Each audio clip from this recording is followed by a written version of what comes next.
Good evening guys, आप सभी को मेरा प्यार भरा नमस्कार। चलिए आज हम लोग इस वीडियो में देखेंगे क्लास 10th का हिस्ट्री बुक्स का चैप्टर नंबर 2, जो कि चैप्टर का नाम है नेशनलिज्म इन इंडिया, भारत में राष्ट्रवाद।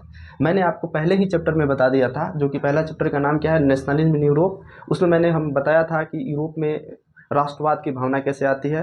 पहले जो देश था यूरोप, जो था पहले 300 देशों में, लगभग 300 देशों में टूटा हुआ था।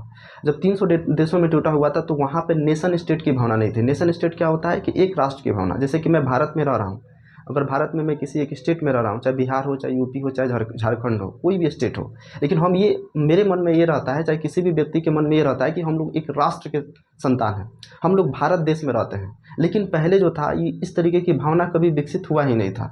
और ये सबसे पहली जो भावना जो है ये यूरोप में ही विकसित हुआ, जहाँ वहाँ के लोगों ने धीरे धीरे मतलब क्रांति के माध्यम से, उन्होंने विचारकों के माध्यम से सीखा कि नहीं, अगर हम लोग छोटे छोटे देशों में टूटेंगे तो इससे कोई फ़ायदा नहीं होने वाला है। जब तक हम एक राष्ट्र नहीं रह सकते हैं तब तक हमारा कोई भला नहीं होने वाला है। तो वही चीज़ हमने देखा था यूरोप में राष्ट्रवाद के बारे में। और यूरोप में राष्ट्रवाद के बारे में हमने क्या समझा था कि उसमें यूरोप में जो मॉडर्न नेशनलिज्म जो है ये एक नेशन स्टेट की भावना को लेकर आता है। नेशन स्टेट क्या होता है कि कोई भी देश होगा वो एक पूरे संपूर्ण राष्ट्र की बात करेगा। यूनिफिकेशन आपने पढ़ा है, जर्मनी का यूनिफिकेशन पढ़ा है आपने, गैरिबाल्डी का योगदान को देखा, बिस्मार्क के योगदान को देखा आपने, देखा कि इन्होंने अपने इटली के यूनिफिकेशन में, चाहे जर्मनी के यूनिफिकेशन में, कैसे इन्होंने अपना रोल को प्ले किया, कैसे इन्होंने अपना यूनिफिकेशन को किया, कैसे इन्होंने मतलब अपने दायित्व को, अपने ड्यूटी को, कैसे इन्होंने कर्तव्य को पालन किया। और यही जो मतलब आइडिया जो है धीरे धीरे पूरे देश में धीरे धीरे फैलने लगा। आपको एक मैटरनी का स्टेटमेंट भी याद होगा कि when ever France sneezes the rest Europe catches the cold. जब भी फ्रांस छींकता है तो बाकी यूरोपियों की सर्दी पकड़ लेती है। यानी जो भी फ्रांस का एक घटना था वो बाकी देशों में भी फैलता था। तो ये सिर्फ यूरोप का बात नहीं किया जा रहा है, यहाँ पे हम सिर्फ यूरोप का बात नहीं कर रहे हैं। यूरोप में होने वाली जो घटना थी उसका असर कहीं ना कहीं और भी देशों पर पड़ रहा था, चाहे वो डायरेक्ट पड़े या इनडायरेक्ट पड़े। जैसे हम अपना देश की बात करेंगे तो हमारे देश में भी इसका इफेक्ट पड़ा, भले धीरे धीरे पड़ा हो लेकिन पड़ा जरूर। और ये इसका दूरगामी परिणाम ये हुआ कि आगे जाकर हमारा भारत 1947 में, जो कि राष्ट्रवाद के कारण ही हमारा देश आज़ाद हो सका। अगर ये राष्ट्रवाद की भावना नहीं होती तो हमारा जो देश था कई सारे छोटे छोटे टुकड़ों में बटा हुआ था, जिसके अंदर राष्ट्रवाद की भावना नहीं थी। तो यूरोप में राष्ट्रवाद का क्या एक तरह से था कि नेशन स्टेट की भावना आना, कि एक राष्ट्र, हम लोग सिर्फ एक राष्ट्र के संतान हैं। और ये नेशन स्टेट कहाँ से आता है? यूरोप से आता है। दूसरा चीज़ क्या होता है कि धीरे धीरे आपने फ्रांस में देखा, जर्मनी में देखा, धीरे धीरे कई सारे विचारक आए और उन विचारकों ने अपने विचार को क्या किया, व्यक्त किया, एक्सप्रेस किया, चेंज इन पीपल्स अंडरस्टैंडिंग। और इससे हुआ ये कि लोगों की सोच में बदलाव आया। पहले लोगों का सोच कैसा था? कंजर्वेटिव माइंड, आपने देखा होगा, कंजर्वेटिव, लिबरल, रेडिकल, कई तरह के विचारक आते हैं। और ये विचारक कैसे संभव हो सका? ये संभव हो सका एक नेशन स्टेट के कारण, कई सारे विचारकों के कारण। और लोगों के समझदारी में क्या आने लगा? बदलाव आने लगा। दूसरा चीज़, नए नए सिंबल आने लगे। पहला सिंबल था राजा का ही सबसे बड़ा चीज़ माना जाता था कि हाँ राजा ही सब चीज़ है, मोनार्की सिस्टम ही सबसे बड़ा चीज़ होगा, राजा जो कह देगा वही कानून रहेगा। अगर वो किसी को बोलता है कि इसको फांसी पर लटका दो, उठा के उसको फांसी पर लटका दिया जाता था। ये राजा ही जुडिशियरी था, राजा ही एग्जीक्यूटिव था और राजा ही लेजिस्लेटिव था। सभी डिपार्टमेंट राजा को ही दिया गया था। लेकिन क्या होता है कि जब लोगों के अंदर सोच का बदलाव आने लगा, लोगों में एक राष्ट्र की भावना आने लगी, तो वो लोग क्या करने लगे, एक नए सिंबल को उन्होंने क्या किया, अडॉप्ट किया। एक आपको याद होना चाहिए, जैसे भारत में जो अगर देखा जाए, जैसे भारत माता होती है, आपको याद होना चाहिए कि फर्स्ट चैप्टर में मैंने पढ़ाया था जर्मनी में किस प्रतीक को माना जाता है और फ्रांस में किस प्रतीक को माना जाता है। आप लोग कमेंट सेक्शन में बताइएगा, क्योंकि मैंने इसको ऑलरेडी आप लोगों को पढ़ा दिया है कि जर्मनी और फ्रांस में लोग किस सिंबल को, किस, जैसे हम लोग भारत माता की, हम लोग मानते हैं कि हाँ भारत माता जो सबसे ज़्यादा हमारे देश की, जैसे हम भारत माता की संतान है, ये लोग जर्मनी के लोग और फ्रांस के लोग किसको मानते हैं? आपको उन दोनों का नाम कमेंट सेक्शन में लिख देना है। चलिए अब देखते हैं कि जब इन लोगों का जो आइडिया जो था, सिर्फ एक जगह, देखिए विचारों को आप कैद करके नहीं रख सकते हैं, व्यक्ति को कैद किया जा सकता है। आप व्यक्ति को किसी जेल के काल कोठरी में बंद कर सकते हैं, कई सालों तक बंद कर सकते हैं, लेकिन विचार एक्सप्रेस को, उनके जो थॉट्स हैं, उनकी जो चिंतन प्रक्रिया है, उनको कभी आप बंद नहीं कर सकते हैं। विचार एक ऐसा चीज़ होता है जो कई सारे बेड़ियों को, कई सारे मतलब बंधनों को तोड़कर वो फैलना तय है।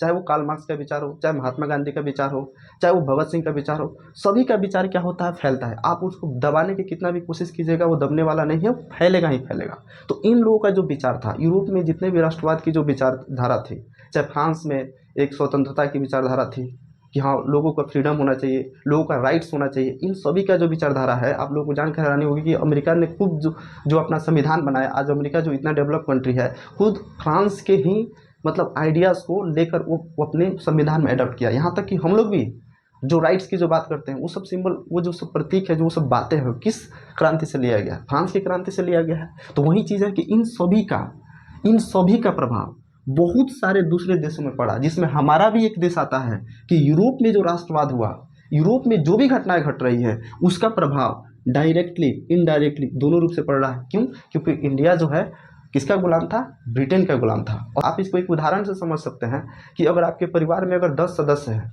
और 10 सदस्य पूरा खुशी पूर्वक से रह रहा है, किसी प्रकार का कोई उन लोगों को किसी प्रकार का कोई दिक्कत नहीं है, लेकिन होता क्या है कि किसी एक व्यक्ति का झगड़ा किसी दूसरे व्यक्ति से हो जाए, तो क्या उस व्यक्ति पर पड़ने वाला प्रभाव क्या बाकी के जो 9 मेंबर होगा क्या उस पर नहीं पड़ेगा? बिल्कुल पड़ेगा, बिल्कुल जाहिर सी बात है पड़ेगा। तो वही चीज़ यहाँ पर भी था, अंग्रेज़ों पे जो भी प्रभाव पड़ता था उसका कहीं ना कहीं उसको भारत को भी झेलना पड़ता था। आगे देखते हैं कि भारत में राष्ट्रवाद की भावना कैसे आती है, इंडिया में नेशनलिज्म की भावना कैसे आती है। ये देखिए, एंटी कॉलोनियल मूवमेंट, सबसे पहला बात क्या है, एंटी कॉलोनियल मूवमेंट क्या था कि हम जानते हैं कि देखिए ब्रिटेन जो था ना, ब्रिटेन जो था कई सारे देशों को गुलाम बना के रखा था। इंडिया हो, अफगानिस्तान हो कि नहीं, यहाँ तक कि आप नीचे देखिएगा, यहाँ पे श्रीलंका एक कंट्री है, श्रीलंका, इंडोनेशिया, बहुत सारे देश क्या थे, गुलाम थे। तो जब सभी देश गुलाम थे तो सभी गुलाम देश क्या चाहते थे कि इनसे हमें आज़ादी, एंटी कॉलोनियल मूवमेंट कि हाँ हम लोग इसके विरोध क्या करेंगे, काम करेंगे। ठीक है, अगर मुझे भी कोई सता रहा है, आपको भी कोई सता रहा है और सताने वाला एक ही है, तो हम दोनों उसका विरोध कर सकते हैं। ठीक है, दूसरा चीज़ ये था कि discovering there unity in the process of struggle, अपने संघर्ष के दौरान, अपनी लड़ाई के दौरान वो लोग क्या खोज कर रहे थे, वो खोज रहे थे कि एक एकता की भावना होना चाहिए, यूनिटी की भावना होना चाहिए, और बिना एकता का राष्ट्रवाद संभव नहीं हो सकता है। राष्ट्रवाद करने के लिए आप पास एकता की जरूरत होना चाहिए। दूसरा चीज़ क्या है इसमें, दूसरा पॉइंट क्या कहता है कि जितने भी सारे लोग ऑप्रेस्ड पीपल थे, ऑप्रेस्ड पीपल का मतलब ये हो गया जिन पे अंग्रेज़ों ने अत्याचार किया था, अंग्रेज़ों ने हर तबके के लोगों पर कहीं ना कहीं जुल्म किया था, तो वो लोग क्या करते थे, एक कनेक्शन फील करते थे। कैसे? एक एग्जांपल के तौर पे देखिए, अगर कोई व्यक्ति हो, अगर मान लेते हैं ये ब्रिटिश है, अगर ये ब्रिटिश है, ब्रिटिश क्या करता है, ब्रिटिश सभी को अत्याचार कर रहा है, चाहे वो जमींदार हो, लैंडलॉर्ड्स पे भी जुल्म कर रहा है। ठीक है, सामान्य जो कोई भी नॉर्मल लोग हैं उन लोगों पर भी जुल्म कर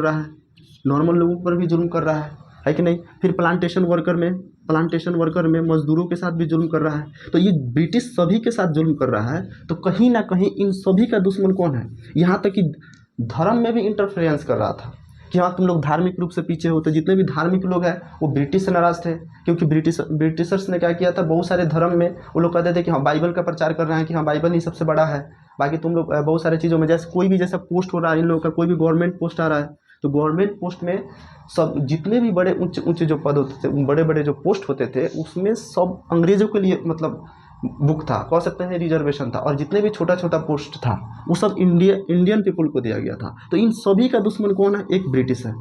तो वही यहाँ पे लिखा हुआ है कि जितने भी सारे लोग जो ऑपरेस्ट पीपल है, जिन पे अत्याचार किया जा रहा है, शेयर बॉन्डिंग, वो एक दूसरे को unit friendly effects on the people, लेकिन इस पे लोगों को अलग अलग प्रभाव पड़ा। लोगों पर अलग अलग प्रभाव पड़ने का मतलब क्या हुआ कि अंग्रेज़ों के द्वारा जो भी चीज़ इसमें था, मतलब जो लैंडलॉर्ड्स क्या चाह रहा है, लैंडलॉर्ड्स ये चाह रहा है कि जो अंग्रेज़ है हम पे जितने भी ज़मीन से रिलेटेड जो हम पे कर लगाया है, टैक्स लगाया है, ये ख़त्म कर दे। प्लांटेशन वर्कर्स क्या कर रहा है कि हम लोगों के साथ ज़बरदस्ती काम कराया जा रहा है, इसको ख़त्म कर दिया जाए, है कि नहीं। जो लोग गवर्नमेंट जॉब में जाना चाह रहा है वो सोच रहा है कि हम लोग को बड़ा सा पोस्ट मिलना चाहिए, ये हमारे पास क्वालिफिकेशन है, लेकिन फिर भी हम लोगों को छोटा ही पद दिया जा रहा है। वो चाह रहा है कि सबका प्रॉब्लम अलग अलग था, सबका प्रभाव अलग अलग था, सबकी बीमारी अलग थी, सबका प्रभाव अलग था। दोनों में सब में कॉमन बात एक ही था कि सबका जो जड़, सबकी जो समस्या थी, और वो समस्या कौन था, सिर्फ एक ही था, और वो समस्या कौन था, सिर्फ एक ही, और वो थे अंग्रेज़। ओनली कौन था? अंग्रेज था। ठीक है, तो इस सभी चीज़ों का, इन सभी समस्याओं को हम पढ़ेंगे नेशनलिज्म इन इंडिया में, कि कैसे राष्ट्रवाद की भावना आती है और कैसे लोगों के साथ इन सब चीज़ों को, घटनाओं के क्रम में एक व्यक्ति जो एक मसीहा बनकर इन लोगों के बीच में आता है, और वो व्यक्ति है महात्मा गांधी। महात्मा गांधी जब वो पढ़ने के लिए अफ्रीका गए थे, वो 1915 में वो दक्षिण अफ्रीका से लौटते हैं और वो एक अपना मूवमेंट, एक आंदोलन खड़ा करते हैं, और 1948 तक वो अपना कंट्रीब्यूशन देते हैं। और इसी युग को, the period from 1915 to 1948 is known as Gandhi era.